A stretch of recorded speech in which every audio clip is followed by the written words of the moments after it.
Hello, everybody, and welcome to Geopolitics in Conflict show. So good to be with you guys.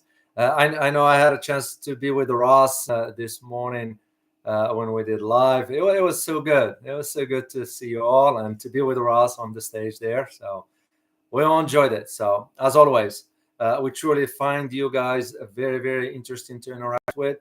Your questions, your inputs are very, very informative. So I welcome that all the time. So anyway, let's talk about the topic of the possibility of the Speaker of the House visit to Taiwan and what it means. And I'm going to put my geopolitical analyst hat and really provide you a bird's eye view, shall we say, on the geopolitical landscape with the assumption that the trip goes forward. So because the situation is still fluid as of now, because there are information coming out of the speaker's office that the trip might be postponed. We'll get into that some. But here's the thing.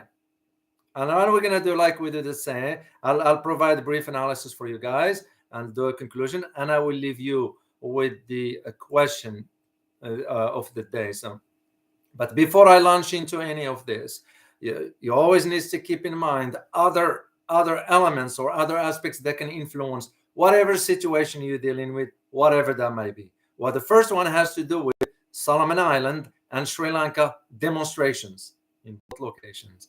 Second thing you have to keep in mind as we discuss this topic is the Philippines and Japan's agreement to conduct military drill. Okay. Third one, it has to do with the Singapore PM, Prime Minister Lee Hsien Loong. I hope I pronounce it correctly.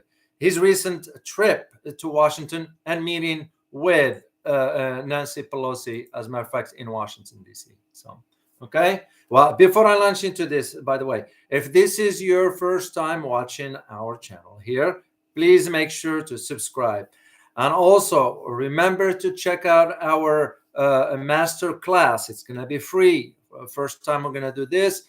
And so I'm going to post a link for you at the bottom of the description.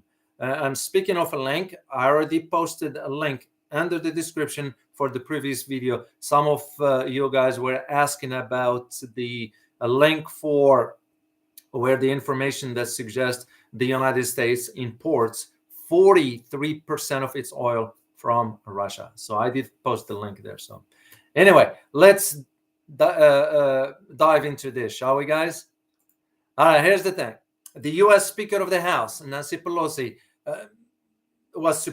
is scheduled to travel to Taiwan on Sunday after making a stop in Japan.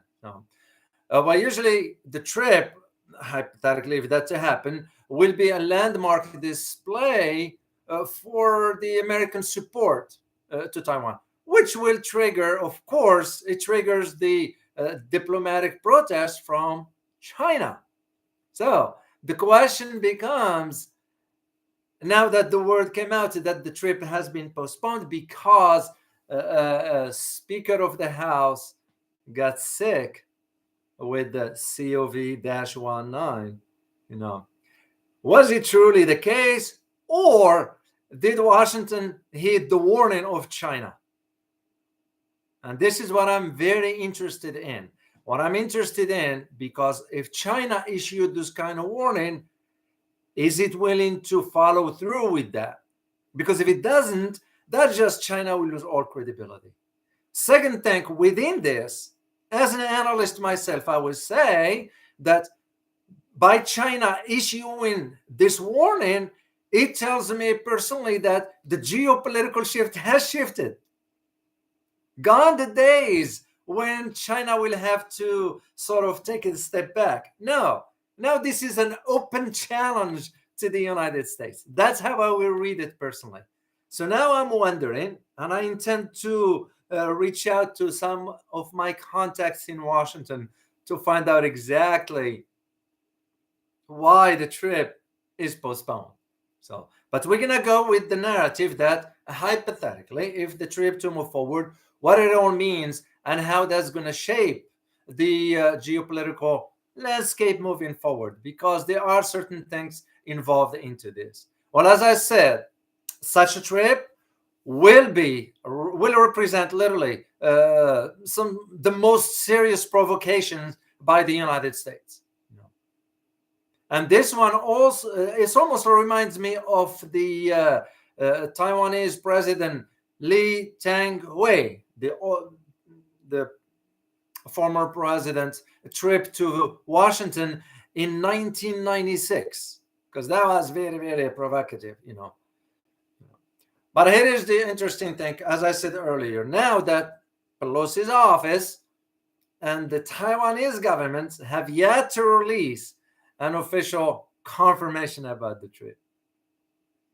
But now the office in Washington, Nancy Pelosi, that is, her office is stating that the trip now to Japan is delayed because the speaker got ill. I'll let you read between the lines and reach that conclusion yourself.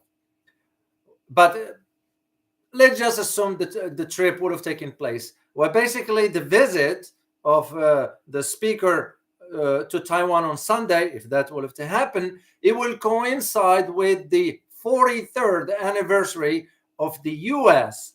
signing the Taiwan Relations Act. Now, which offers basically the legal basis for the unofficial relationship between the United States and Taiwan. So the other thing that will mark this visit or trip, whatever you want to call it, it will be the first visit by a serving U.S. Speaker of the House since Newt Gingrich, who traveled to Taiwan in 1997. And here is the other significance to this trip, because the Speaker of the House usually is third in line of the presidency succession. If the president is no longer there, if died or passed away or heart attack or whatever, the vice president takes over. And if there is no vice president, then the Speaker of the House. This is the significance of the trip. What the plan was that the speaker will arrive to Taipei on Sunday after making stop in Japan. And I'm going to get into Japan. Why is that important? Also the trip there. So it will be the first, as I said, visit by Speaker of the House. Now, here's the thing. Taipei, citing that there is this long-standing security protocol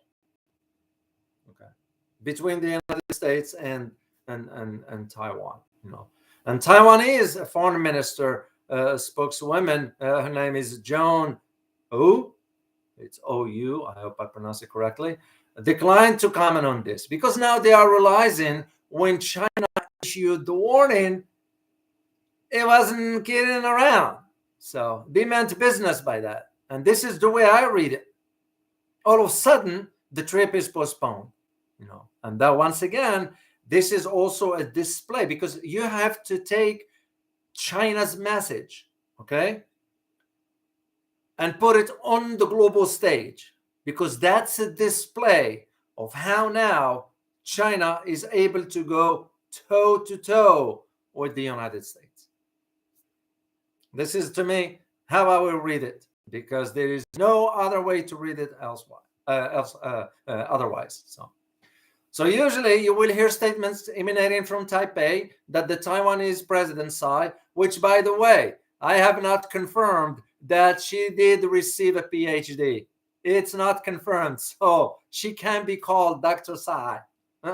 So there is no record for that as of now. I'm still following on that. So the Taiwanese president Tsai would welcome the show of a diplomatic support at a time, this is where the crucial thing, at a time when Russian military operations in Ukraine, have really raised concern inside Taiwan. Why? Because Taiwan now is thinking, what if China end up doing what Russia is doing in Ukraine? I don't foresee that. I don't foresee China acting militarily in that manner. first of all. And second, China made it clear that it wanted reunification with Taiwan in a peaceful manner. This is where I see, but at least for the President Tsai to state this, the way I interpret this is that in the back of her mind is that this is exactly what's going to be happening. Should we count on the United States support? That's to me where the question is right now among countries in the region there. After what they witnessed in Ukraine, of course, and some other countries. So it becomes the question is, it's because Taiwan always issued a statement of that China is going to take militarily the island. China is not interested in that, first of all. The only way I see it, and China will embark on that, if Taiwan declares independence, which we don't know what it means. It will be suicide for Taiwan to do that. And the US understand this reality. And I believe they made it clear to Taiwan to not cross that line. It's because maybe the US will not come to their aid. I don't know. That's how it looks as of now. So this idea of the visit by a senior US representative, Speaker of the House, as I said, third in line for the presidency succession, to Taiwan in recent years, it's the most highly profiled. And mind you, that President Tsai just met a bipartisan group recently. When I say recently, I'm referring to the last 4 or 5 months, or even 6 months or so. It was led by none other than the former Joint Chief of Staff, Admiral Mullen. That was in February. That's when the trip was. And that was followed by, a day later, by the arrival of the former Secretary of State, Mike Pompeo, who was on a private trip. So that tells me right there where the dynamics are and why the Taiwan had to issue what it issued, but also why China may be concerned. I will use the term concern, but also China was decisive in making a statement, a warning. It wasn't a statement, straightforward, And this is why I found it very ironic that all of a sudden the trip is postponed because the speaker fell ill. I don't buy that, but that's me. Well, let's talk about, as I mentioned earlier, remember when I said about the Solomon Island and Singapore and Japan and so on. So I'm going to take each one of them, provide just a brief analysis as to tying it to what it means for the bigger picture. Then I'll provide a conclusion for you guys. So in the case of Singapore, as you may know, recently the PM of Singapore, Lee, has stated, and I quote here, let me get the quote here so I make sure, it's critical for the US to stay engaged with Asia. I always found the relationship between Singapore and China, as I always call them, the odd couple. Because remember, it was Singapore that in 2016, where China seized 9 armored vehicles that Singapore had shipped through Hong Kong on their return from a training exercise on Taiwan. So I am wondering, like every analyst will ask the question, is Singapore playing both sides? And if so, why? Because like last time when we had the discussion, guys, about when I asked the question, where do you think ASEAN countries will stand on to what's going on? And most of you answered that ASEAN countries will stay neutral. But the behavior of Singapore tells me otherwise. And this is my personal opinion, my personal observation. So I'm like questioning Prime Minister Lee judgment. I won't question his authority, of course, but I'll question his judgment on it. Is he playing both sides? Well, I'll let you reach that conclusion yourself also. And because also the idea of Singapore went ahead and sanctioned Russia, Was he pressured by the United States to do so? I think so. So it's no different than what Japan did and Australia did by sanctioning Russia. So now let's move to Solomon Island issue. The turmoil that's going on. Well, that one is a little bit complicated, and I'm going to just provide a brief outlook about the issue there, because I am gathering information. I'm reading up some other materials that I need to get the full picture before I present it to you. But one thing is sure is that Australia, has sent its police officer, or law enforcement officers to the Solomon Island.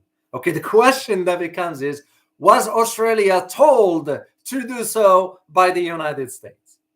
Because there was a conversation not long ago that the United States intentions of building a military base on the island, and there might be some pushback from the Solomon Island government regarding this. It's no different than the agreement they had with China, that China will not build any military installations on the island. So, and this is why Australia ended up sending 2 of its top spy chiefs.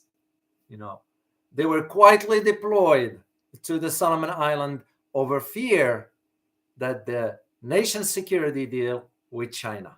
This is the Solomon Island deal that just cut a deal with China. So right away, Australia sent its 2 top spies. But Australia won't send them just like this, because Australia couldn't police itself, so let alone policing an island. So my assumption and my opinion is that the United States asked Australia to go ahead and send its spy chiefs to the islands. That's to me how I read it. So Australian officials still have not seen, as of today, they still have not seen the text, the script or text, whatever you want to call it, of the security pact between China and Solomon Island. And despite the visit of those 2 spy chiefs to the island, because they are there to express Australia's deep concerns. Well, who cares about what Australia's concerns are after ruining their countries economically? Because the information is not being sort of released in the West as far as to how the economy of Australia is down the drain. I get electronic information from some of contacts of mine right there on the ground in Australia, and things are not looking good.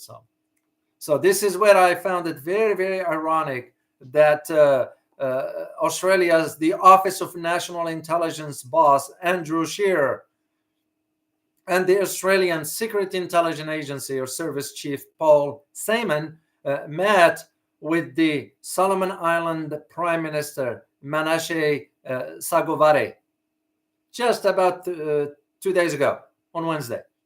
That's when they met. So once again, guys, this doesn't happen in a vacuum.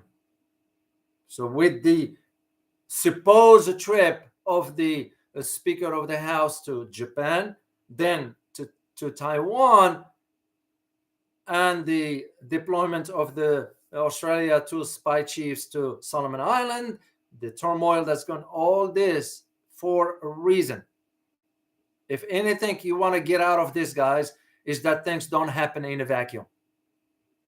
That's how it works, especially when it comes down to geopolitical dynamics and movements. So now let's talk about Sri Lanka, which we all know what's going on to a degree. What's going on in Australia, in Sri Lanka? Well, Sri Lanka, basically, the cash-strapped Sri Lanka Central Bank decided to hike the interest rate by a record of 700 basis points. That's beyond what people can afford. We all know Sri Lanka's economy, it's not developed, it's a poor country and so forth. People cannot afford that kind of hikes in interest rate. And now the police in Sri Lanka are firing tear gas. And even students now are getting involved to overcome the crisis. once again, when you have this kind of turmoils going on, it's almost, think of it like a puzzle, and you start to put in the pieces together for you to get that final picture. And that's exactly what is taking place. The one that I also take very interest in, it has to do with the meeting between the defense ministers of Japan and Philippines. How odd that is, the timing of it. And given that TNT, thank you so much for your super sticker. Thank you so much, TNT. We haven't seen you for a while. It's good to have you back here. So we appreciate it. It's the idea of, let me guys see what TNT wrote. Question: Hey David, long time no chat. What are your thoughts now about potential world war now that Pelosi is considering a visit to Taiwan from Speaker of the House? I think China will respond if this happens. Well, that's exactly my point. So far the trip has been postponed, TNT. And the reason it was postponed, in my opinion, is that the decision was made in Washington. If China issued a warning, let's not provoke Chinese even further, because this is a major provocation. Third in line of the succession here in the United States, visiting Taipei, that is a major provocation. So and I think it will put China really on the spot now by having to react if Speaker of the House end up visiting. But so far, the trip is postponed. So it might not even happen. We'll see. I'm going to keep an eye open on this one here. So thank you for your question, TNT. Let me go back to my talking memo points here. So now the next, as I said, is the Philippines and Japan. I found it very odd as far as the timing.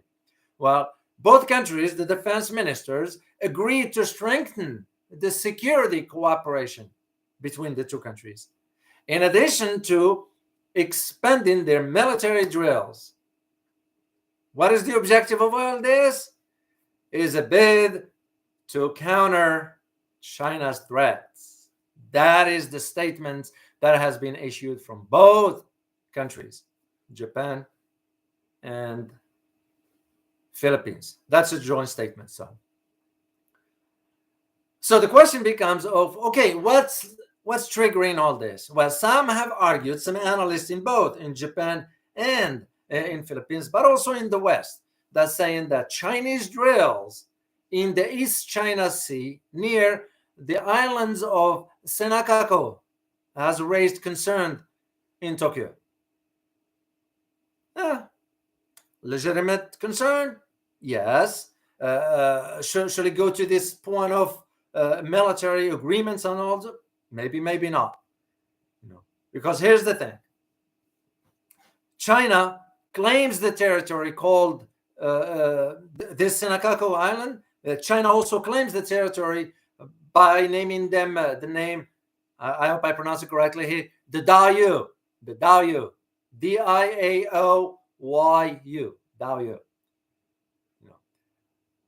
So historically, let's just put things in perspective here, because we gotta be fair when presenting an argument. So historically speaking, the Senakaku Islands been controlled by Japan since 1895. Okay. China's interest in the Senakaku Islands has peaked in 1970s. And why is that?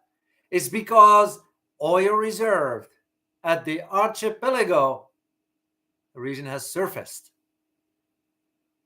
Here is what's interesting. Here is what's even more interesting, is that Taiwan also claims ownership to the Senakaku Islands. So who's right here? I don't claim to have an answer. I don't. I'm just putting the argument out there. And another note that is worth mentioning is that archipelago is a very, very strategic location, very significant, because it is close to shipping lanes and also has rich fishing ground. Let me see who that is. So, yeah. So that is what's interesting about what I found it very interesting about Japan and Philippines.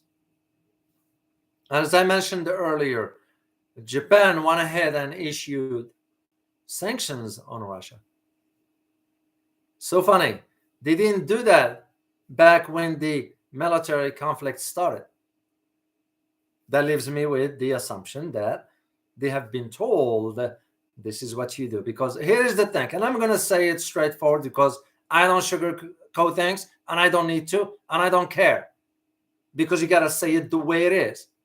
Japan and Australia have no backbones. Straightforward. They are doing what they are being told to do. And that begs the question as to the big picture in the whole Asia. Okay? And this is why I found the statements of the Singapore PM Lee very, I won't use the term disturbing, but very perplexing. It really perplexes me to hear him saying what he stated, knowing that usually Singapore, as part of the ASEAN, their policy is always to remain neutral. I mean, they signed the treaty that they don't want to acquire nuclear technology. They're going to stay neutral. They are not with this or that, So the statements reflect sometimes, okay, which area of defense do you stand on? Because here's the thing, guys, and I wanted to let you know this. Since the end of World War II, as we all know, the United States has managed the global order. Okay? That's been for the last 60, 70 years. Things now have changed dramatically. And what do I mean by that? See that geopolitical landscape? Now there is a fence in the middle. Just imagine this with me. Picture this one. There is a fence in the middle. And the countries that used to have both feet on each side of the fence can no longer do that anymore, because the dynamics of the current geopolitical landscape force them now to make a decision. And that's why some countries are struggling. And this is why I found very interesting that India just confirmed yesterday that they're going to be maintaining their trade with Russia using the rupees. That's, to me, very significant. Once again, why is that? It's because India has always been both sides. That it's not a bad thing. I'm not saying it is a bad thing. It's just that's part of how you maintain the equilibrium within the global order that you want to be on both sides. Unfortunately, the dynamics this time around are different.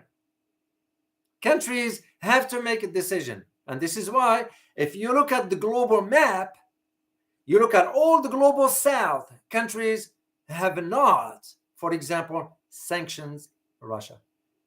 It's because they are realizing the changes that's taking place in the global geopolitical landscape. And to me personally, in my opinion, that they've made a decision to move towards the east, where the center of this new geopolitical order is going to be, both financially and economically. That's the way I see it. So the case of Singapore, I do find it very perplexing. And I will be talking to someone from that part of the world next week. And I intend to ask some questions because they have a better understanding, since they are there on the ground, and acquire more understanding as to how all of a sudden the Singaporean government is making this kind of decisions. And I know it's not the people. It's like any other government. You look at here in the US or whatever part of the world you are watching from. It's not the people. It's the government that manages certain things. But this one thing for sure is that now countries will have to be forced to make decisions as to which direction they're going to go. The shift is happening. There is no going back. And once again, just to tie this to our discussion about the topic today, I do believe, and I am convinced, and I have my reasons for why I'm convinced, the postponement of the Speaker of the House trip to Taiwan has nothing to do with her falling ill.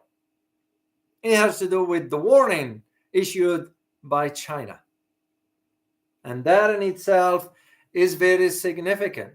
It's significant in a way that is sent that strong message on a global stage that time now has come for when countries like China now is going to go toe to toe with the United States. We're not talking military stuff here. That's not what I'm talking about. So you guys don't overlap stuff. That's not what I'm talking about. What I'm talking about is the diplomatic posturing on the global stage, because that one is as important as the military one.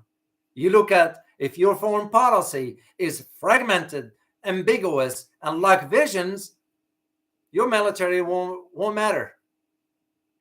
And this is, once again, could it be why Taiwan had to think twice? I remember I did a video on it last time, guys, when I said, I titled it, Taiwan, you better think twice.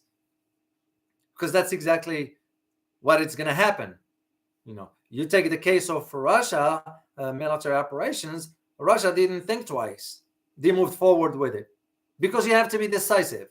Sometimes in global matters, when you take a stand, you're going to have to move forward. And this is why I was wondering, and I'm still wondering, what would have happened hypothetically, and this is hypothetical, if the trip will to proceed, how China will react or will respond, because they said there will be major repercussions. China cannot be just stating words, because what it's going to become nothing but a bravado. And there is nothing worse than losing your credibility as empty bravados. That's the way I read it. That's how I see. Again, because I am seeing so many trends that all of them converge on that main, the centerpiece of what this is all about. And of course, I'm going to, as I said earlier, I'm going to make a phone call to some of my contacts in Washington and find out exactly what's going on. So the other aspect that I want to talk briefly here before I give you the conclusion, guys, is that the idea of the financial aspects that I am noticing now. There is how I'm going to say this. There's a conversation in Europe right now regarding the financial aspects for the euro. And that coincided with, for example, the presidential elections in France, the elections that just took place in Hungary, with the re-election of Orban, who is closer to Russia, with also the re-election of the president of Serbia. And we all know what happened in Serbia back in 1996 with NATO bombing. So the financial aspect is very, very crucial for you guys to pay attention. And why am I saying this? I am saying this to let you know that you need to prepare yourself financially. This is assuming you live in the United States. It's because the changes to the dollar, it's going to impact your daily life one way or another. You have to have some plan in place, especially when it comes down to the finances. Because here's the thing. When the dollar becomes weaker, our economy is going to kind of struggle. We're already starting to see, for example, prices keep going up. The inflation is going up. In England, for example, they are stating that it's only about 5%, 6%.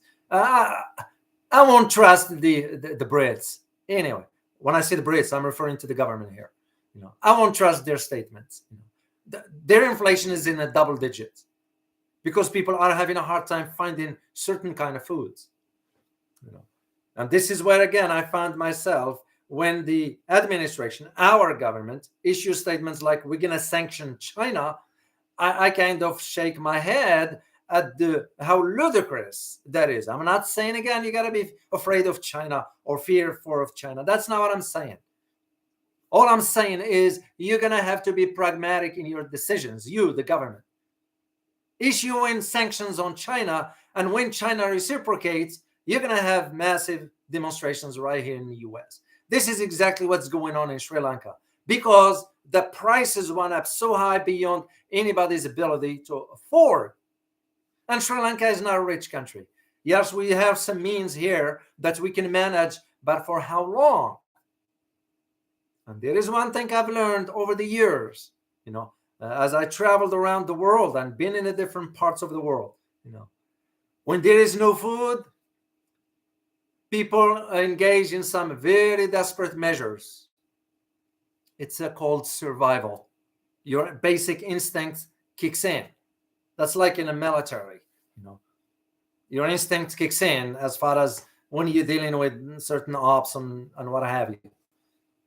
And this is where I see the danger of where things are going. So because I care for you guys, for all of us, I want just to give you a warning here that you need to have a plan in place. There are some of you who have mentioned that, well, okay, I talk about plan. What are we talking about? I can't be detailing that stuff right here on this platform because just earlier we got flagged. You believe it? No. I think it works out. So you get the idea. So there are some other platforms where we can talk about all this stuff.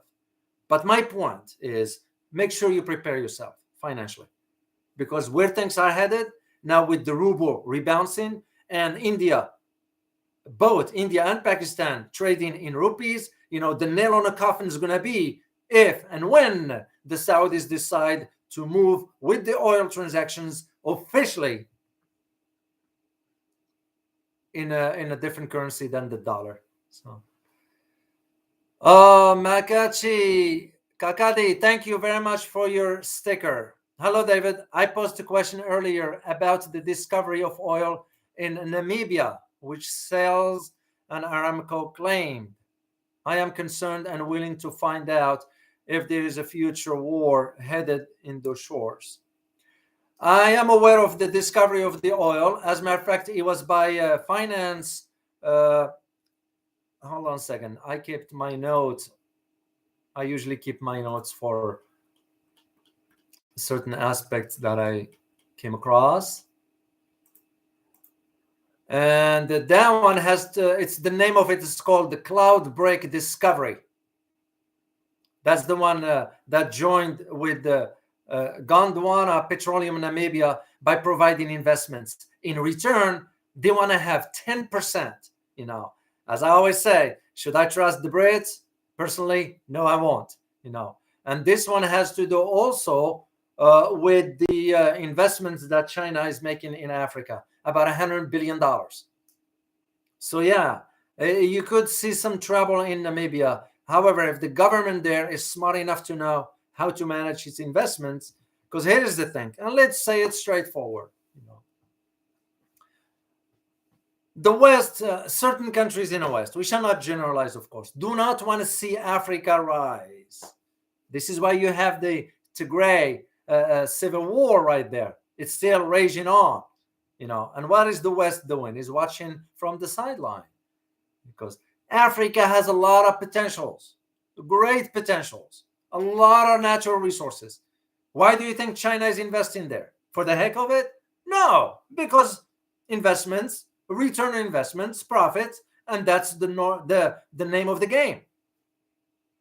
But at least in the case of China, they built a road, and there's the one who built the highways in Sudan, which I'm familiar with, the high-speed train in Ethiopia, and certain other infrastructures in Nigeria regarding the petrochemicals. But the West doesn't want it. They want to keep Africa down. And, but also we shouldn't just blame the West. Africa is also to blame because of the corruption. Let's just say it straightforward, because we can't be cherry picking the information here or pointing fingers at this or that. Let's present and provide the argument, put it on the table, and let everybody reach his or her own conclusions. African leaders is as corrupted as any. Straightforward. And that is one of the issues for why Africa didn't move forward. So you're absolutely correct. It's the idea of the oil reserves that have been discovered in Namibia could really change the trajectory for that country, and also triggers, because things don't go always in the good direction. That could trigger some conflicts, especially when it comes down to access to energy. That's just the name of the game. That's usually how it works. So, all right, let me give you guys my conclusion here and the questions, and I'm gonna leave because I have to go do some other stuff. So, anyway, here's the thing: the U.S., the United States, is unlikely to alleviate its fear of China. When I say fear, I am not referring to military. I am referring to the rise of China on the global stage. And that fear is going to be through the competitive military nature also. Because it's a normal. This is what we did in World War II. After the war, we expanded economically, and after that, it came the military. China is going the same direction. No. This would be very dangerous game, in my opinion, because where a war can be won of miscalculation only a few feet away. That's all it's going to take. One miscalculation. I hope it doesn't happen for the sake of us all. Let's just, haven't we had enough conflicts? How many wars had we had last century? How many died from genocide and political oppression? And what have we accomplished? Let's just wish for a peaceful world where everybody can live and let live. The challenge we have here in the US, and it's my country and I care for it. That's why I'm saying what I'm saying. I do read some comments that I am anti-US, and that's nonsense. It's because I care about my country. But I also want to make sure there is peace around for everyone. Live and let live. What the fact is that the US is unable now to halt China's rise. We can't. Because converting that into the US security concerns, that's what's going to be the justification. More conflict, more chaos. So, and yet, while the US and China together, not any good term basically, but together, they have divergent of interest. They have on the opposite ends of interest. Their differences can be resolved, in my opinion, peacefully. And you know why that is?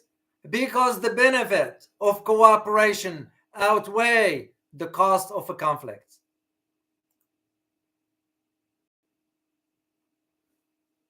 That is where where I see it going. So, and the idea that when we're going to learn enough of conflicts, we're all seeing what's going on right now in Ukraine. The West is not going to step in. It's the reality. It's a fact.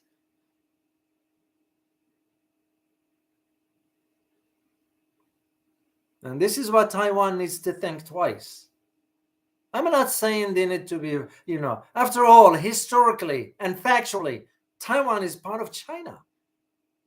So what are we getting into this tit for tat and fomenting conflicts that's gonna, if it will get out of control. There will be nobody who can control that outcome. I'll tell you this, as a geopolitical analyst, as a former military, I tell you this. God forbid if that ever happens, no one will be able to control it. So why are we pushing for that one? Let's live and let live.